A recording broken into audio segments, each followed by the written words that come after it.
We got our first taste of then candidate Donald Trump refusing to condemn a white supremacist when he was asked in 2016 whether he would distance himself from an endorsement by former KKK Grand Wizard David Duke. He gave this answer. I don't know anything about David Duke, okay? I don't know anything about what you're even talking about with white supremacy or white supremacists. So I don't know.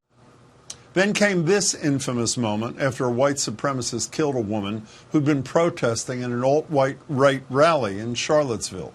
You also had people that were very fine people on both sides. And last night came this answer to whether he would condemn white supremacists and militia groups across the nation. I'm willing to do anything. I want to see peace. Then do it, sir. Say it. Do it. Say it. Do you want to call them?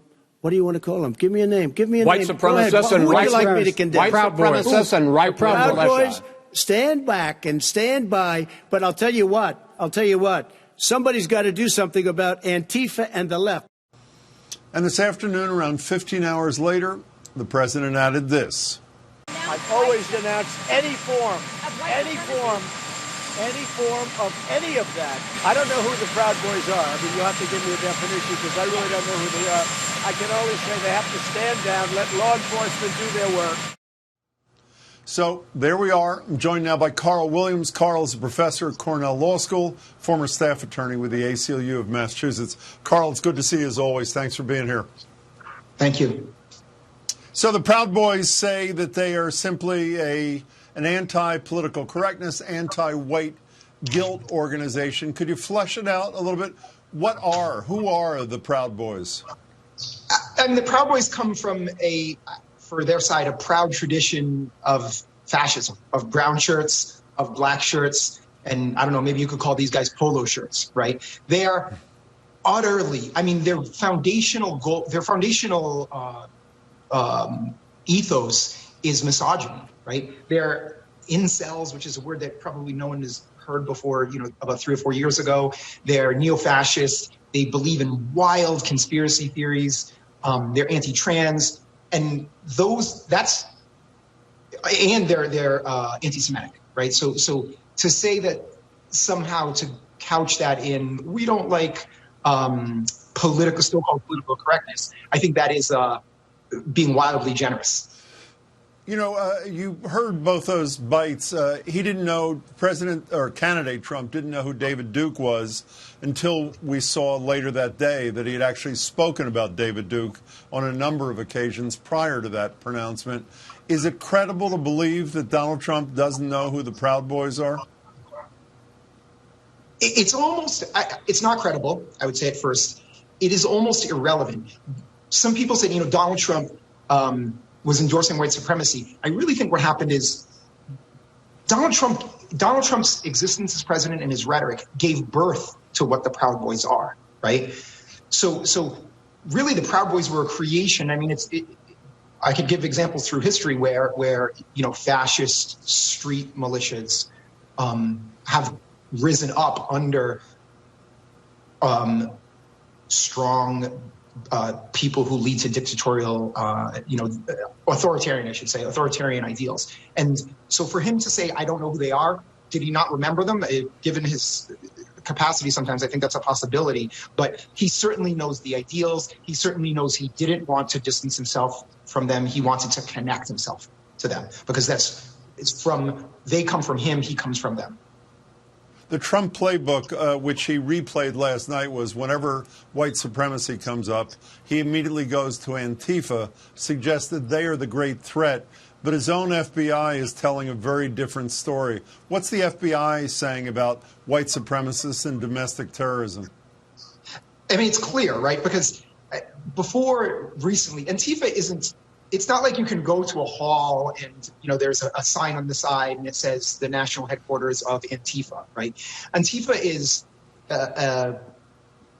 more of a tactic than it is a set of people, right? So I think it's been really easy for the administration, the current administration and Trump and right-wingers to say, oh, there's Antifa, right? They are really bad. They are violent.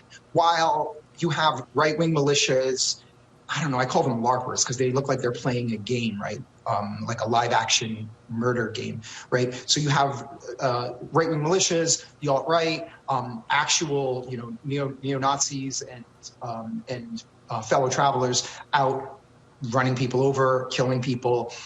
So they need a boogeyman. And they're like, Antifa, these people protested someone, Milo Yiannopoulos at Berkeley. It's the worst thing that's ever, and they broke a window and someone set a fire. It's the worst thing that's ever happened in all of humanity. I think that is, it's a false equivalency. We know that shortly after Trump made this pronouncement last night during the debate, the Proud Boys posted on their account, "We're standing down and standing by, sir."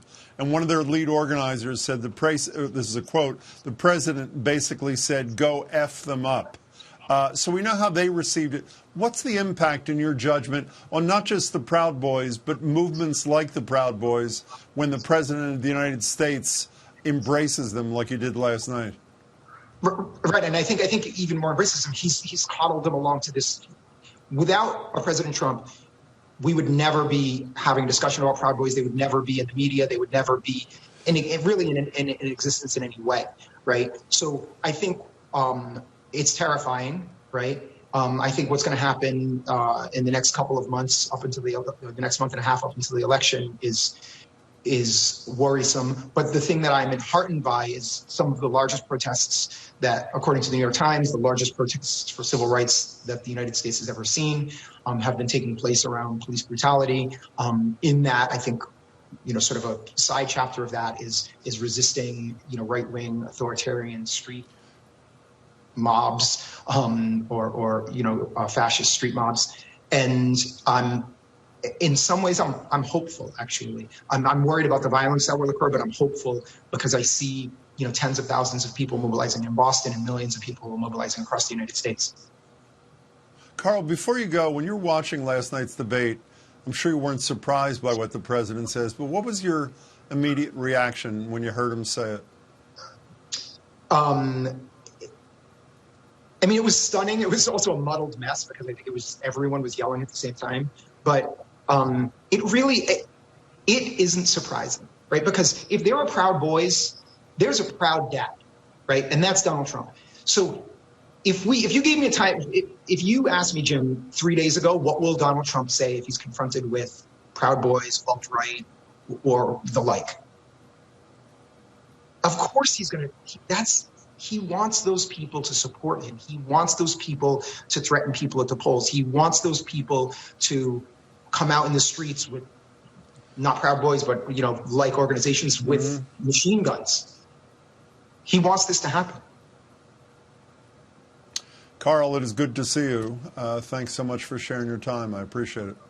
Thank you, Jim.